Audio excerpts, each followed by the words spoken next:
vocês pré-jogo e, na real, eu vim conversar com vocês um pouco sobre o trabalho do Cuca. Hoje pela manhã, na live de mais cedo, a gente estava conversando muito sobre o trabalho do Cuca em si, o que deu certo, o que deu errado, e no fim das contas, uma pessoa falou nos comentários, eu me apeguei a esse comentário, que é: caramba, a gente teve técnico estrangeiro, a gente teve um Vojvoda que era super cobiçado, e no fim das contas, o que deu certo foi o Cuca, kkk. E eu fiquei reflexiva, falei, caraca, pior que não é mentira, né? Acho que das menores probabilidades que a gente tinha dentro de um mercado de treinadores era o Cuca, primeiro, aceitar o trabalho diante das condições que o Santos estava e dar certo, né, na medida do possível. Desde a parada, a gente viu uma evolução importante dentro do futebol em si, né, não só na escalação, mas dentro das técnicas que ele aplica e táticas também. Mas mais do que isso, eu vou para outro caminho, que é o perfil Cuca. E agora a gente vai falar um pouquinho sobre isso. Então, antes da gente começar a falar, eu quero pedir, por favor, o seu like, o seu hype e sua inscrição, que é muito importante para esse canal. Por favor, amanhã tem live pós-jogo, então já notifica aqui para você também receber certinho quando estiver ao vivo, tá bom? Muito obrigada, me ajuda muito e eu agradeço. Mas então, a primeira parte do trabalho do Cuca passa muito por perfil e pela forma dele de trabalho. E eu queria muito falar sobre o quão sonso o Cuca é. Mas um sonso no bom sentido. Eu coloquei sonso no título e também na thumb. E acho que me pega muito esse lado sonso dele, que é conseguir transitar entre elenco e direção. E lógico, ele sempre foi um cara muito experiente, né? Ele é esse cara paizão, que também tá na minha thumb a palavra. Mas eu acho que sonso é a que mais me pega, que também pode ser substituída por malaco.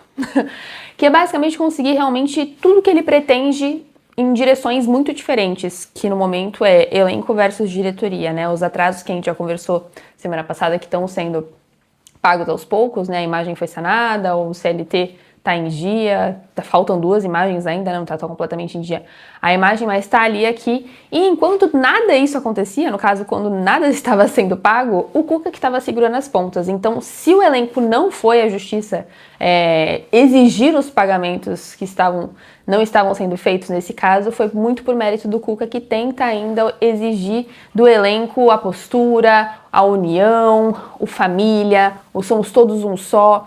E é engraçado porque quando eu falo sonso, é o Cuca conseguir cativar o elenco enquanto sabe que tá tudo uma merda colossal, enquanto a diretoria tá no ouvido dele aqui e ele tá na diretoria também, falando: e aí, cara, mas vocês também não estão pagando. E a segunda parte é ser sonso também com a direção. Então, ter a malícia do: eu tô te segurando as pontas lá, mas e aí, quando vem? Vamos se reunir? E aí vem as notícias e as apurações internas da minha parte de que ele se reúne com a diretoria fora do CT também para trazer mais esse fator intimidade, uma coisa mais segura, fora de um ambiente de trabalho. Então, vamos resolver entre a gente? Vamos tomar um vinho à noite e a gente resolve entre a gente os BO que a gente tem para resolver e a gente tenta ter ideias juntos? Enquanto com o elenco ele tá mais amistoso, pedindo calma, pedindo paciência, e vamos nos unir, e não compensa, você vai se queimar no mercado. Na última coletiva ele falou, inclusive, parabenizou o elenco por não ter entrado na justiça nem nada do tipo, e também foi para essa linha de, mas nos queimaram no mercado. Então o Cuca tem um ambiente extremamente controlado, porque ele é um bom sonso. Então, esse é um dos motivos. Eu acho que são poucos os técnicos hoje com o perfil do Cuca. Quando eu falo do Vojvoda, o Vojvoda era um cara extremamente profissional no sentido literal da palavra. Não que o Cuca não seja, mas o Vojvoda passa pelo âmbito... Minha gata vai, sem dúvida, adentrar a orelha dela na câmera. Ela tá dando um oi pra vocês, tá? O Vojvoda passa muito mais pelo âmbito extremo profissional. Então, não conseguir ficar sem luz, por exemplo. Vou arrumar minha luz e já volto. Opa, voltei. Então, o Vojvoda extremo profissional a ponto de não conseguir ter o jogo de cintura que o Cuca tem. Então, é o salário pago em dia, é o negócio em dia, o que é o correto, tá? Honestamente, é o profissional que deve ser mesmo.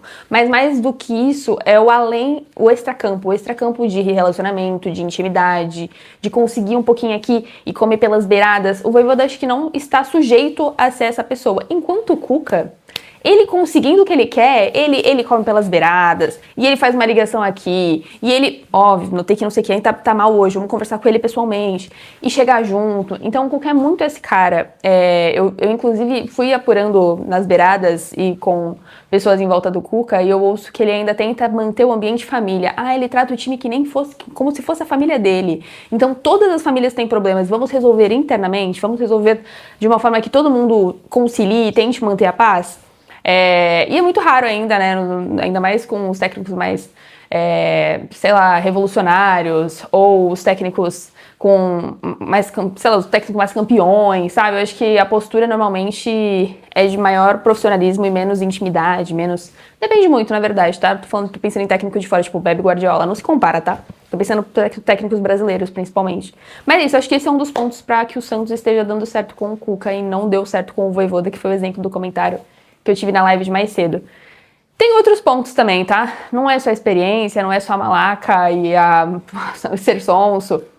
Eu acho que o Cuca também tem a estrutura muito certa dentro da cabeça em questão futebolística. Então, por exemplo, a gente viu uma evolução muito importante no futebol do Santos, que são as triangulações, que são jogadores flutuando. Tem aplicações por parte do Cuca usando jogadores que nessa janela a gente não contratou, hein? Usando jogadores que se tem já, tentando desenvolver outros métodos para chegar a um denominador comum que é vencer. Tá tendo muita dificuldade, inclusive, mas conseguiu, por exemplo, contra a Universidade Católica na Sul-Americana, e a expectativa é muito boa, na minha opinião, pelo menos para a Chape também, porque a Chape tomou 7 do Flamengo, e realmente a chance é muito grande do Santos crescer dentro da Vila Belmiro e com um ambiente mais controlado, né? Então, ele conseguiu mostrar a evolução também dentro do futebol em si.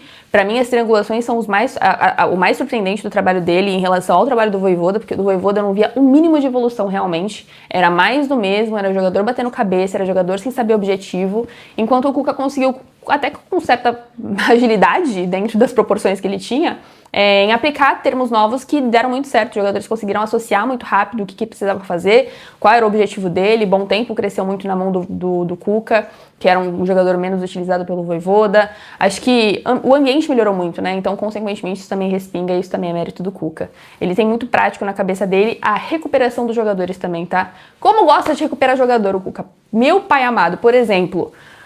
Cabaleiro está relacionado para o jogo de amanhã. Eu não duvido de minutagem pro Cabaleiro, porque ele vê como uma opção. A gente não contratou, então que chegar bem. Inclusive fui atrás e soube que ele está treinando bem, tá?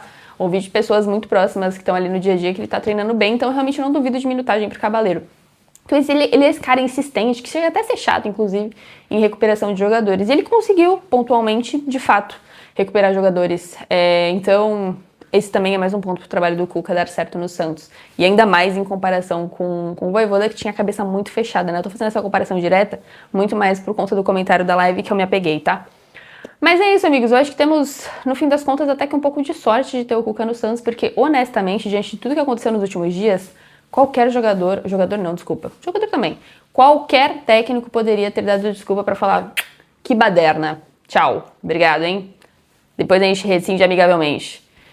Acabou pro Santos se isso acontecer com o Cuca, e eu torço muito para que não. Eu não vejo isso acontecer, inclusive. Acho que o ambiente, de novo, está controlado perto do Cuca. Mas é desesperador pensar na possibilidade. Então eu vim aqui só deixar os méritos, como diria Jorge Igor, a Moisés o que é de Moisés. É assim que fala, né? Porque Cuca realmente tem, além de mostrar uma evolução, conseguido segurar as pontas diante do caos que está acontecendo no Santos financeiramente, de planejamento, de contratações. Eu acho que eu não vou esquecer das coletivas pré-Copa em que o Cuca pedia paciência. Na janela a gente resolve. Mal sabia o Cuca que um transfer ban ia impedir, que parte financeira ia ser um caos, ia até estar pedindo pro jogador, pelo amor de Deus, não entra na justiça. Guri, não entra na justiça, guri. Eu preciso de você. Nós somos uma família, guri. Agora a coisa apertou. Família, a gente tá junto. União aqui, pô, gurizada. Que senão, o que vai se formar o Santos? Santos é um clube grande. É clube do rei. A gente tem que estar unido. Vocês conseguem? Vocês conseguem ver isso? Eu consigo. Então, ele conseguiu, de fato, fazer os jogadores não entrarem na justiça. O que, com toda a razão do mundo, eles entrariam na justiça, tá? Então, é isso, amigos. O vídeo de hoje é só pra realmente relembrar os motivos pelo qual as coisas estão dando minimamente certas e que isso realmente respinga bastante no Cuca e, óbvio, na individualidade de alguns jogadores, tá? Que também é mérito do Cuca. É isso, amigos. Muito obrigada por você que assistiu o vídeo até aqui. É pra dar um pouquinho de ânimo pro restante da semana, tá? Pro final de semana aí, pra você pensar, pô, podia estar muito pior. É aquela coisa de ver o copo meio cheio. Se inscreve no canal, por favor, like e hype pra me fortalecer e ajudar esse conteúdo a ser distribuído pelo YouTube e mais gente chegar aqui pro setorismo da Vila, tá bom? Um beijo, amanhã tem jogo, se cuide, Vila Belmiro estarei lá e pós-jogo por aqui. Até a próxima!